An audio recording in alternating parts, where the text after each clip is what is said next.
കണ്ണോട്ടുകാവ് വേല സ്റ്റാർട്ട് ചെയ്തു കേട്ടോ. ഇനി 10 ദിവസം കുട്ടികൾ അവിടെ തന്നെ ആയിരിക്കും. ഫ്രണ്ടിൽ സ്റ്റേജിൽ കുറച്ച് പരിപാടികളൊക്കെ ഉണ്ടാവും, അതൊന്നും കാണാൻ പറ്റില്ല. ഇവര് കളിക്കാൻ വേണ്ടിയിട്ടാണ് ആകെ വരുന്നത് കേട്ടോ. അന്നതും തന്നെ ആ ബലൂണിൽ കയറിയിട്ട് ആ സ്ലൈഡ് ചെയ്യില്ലേ, അതിൽ കയറി കളിക്കുന്നുണ്ട് കേട്ടോ. അപ്പൊ ഇതാ കളിച്ചുകൊണ്ടിരിക്കുമ്പോൾ ഒരു ട്വിസ്റ്റ് സംഭവിക്കുന്നുണ്ട്. എന്താണെന്ന് നോക്കോ, ഇത് എന്തിനാ കരയണെന്ന് മനസ്സിലായോ? അതാ നോക്കിക്കോ. ഓപ്പോസിറ്റ് ഒരു റൈഡ് ഉണ്ട്, അത് തലയിൽ കൂടെ വീണാലോ പേടിച്ചിട്ട് കരയുന്നതാണ്. ഇവർ ഇതിൽ കയറുന്ന സമയത്ത് ഇത് സ്റ്റാർട്ട് ആയിട്ടുണ്ടായിരുന്നില്ല.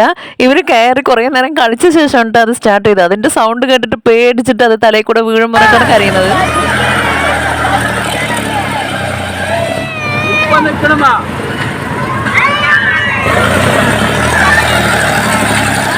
പിന്നെ അതിൽ നിന്ന് ഇറങ്ങിയ ശേഷം കുറച്ച് നേരം ട്രെയിനിൽ കയറ്റി വിട്ട്, അപ്പോഴേക്കും അതിന്റെ ഹാങ് ഓവർ മാറിയിരുന്നു. പിന്നെ അടുത്തത് ബോട്ടിൽ കയറിയിട്ടുണ്ട് കേട്ടോ. ബോട്ടിൽ കുറേ നേരം കളിക്കുന്നുണ്ടായിരുന്നു കേട്ടോ. ഇവര് ഓരോ റൈഡിൽ കയറിയിട്ട് കളിച്ചിട്ട് ഇറങ്ങുമ്പോഴും അടുത്ത റൈഡ് കണ്ടുപിടിച്ചിട്ടാണ് കേട്ടോ ഇറങ്ങുക.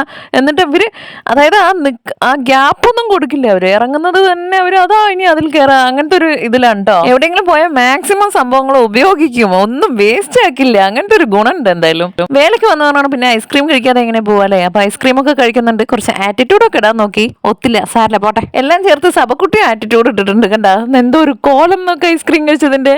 ഇതാ വേറൊരുത്തൻ ഐസ്ക്രീം കഴിക്കുന്ന കോലം കണ്ടോ, തല തിരിച്ചിട്ടൊക്കെയാണ് കഴിക്കുന്നത്. ഇനി അവസാനമായി നമുക്ക് ജയന്റ് വീലിൽ കയറാം. കയറിയിട്ട് ഇങ്ങനെ ശ്വാസം മടക്കി പിടിച്ചിരിക്കണ്ടോ നമുക്ക്. കുട്ടികൾ 3 പേര് മാത്രമാണ് കയറിയത്. പിന്നെയാണ് അവര് അതിൽ ആളില്ല.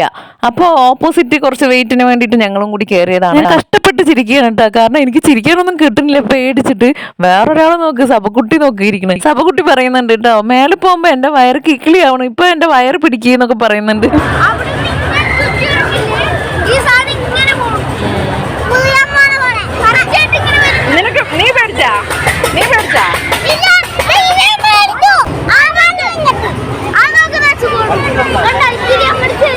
അവസാനമായി പടക്കം പൊട്ടിച്ചുകൊണ്ട് നമ്മുടെ വേല പിരിച്ചുവിട്ടിരിക്കുന്നു. ബൈ.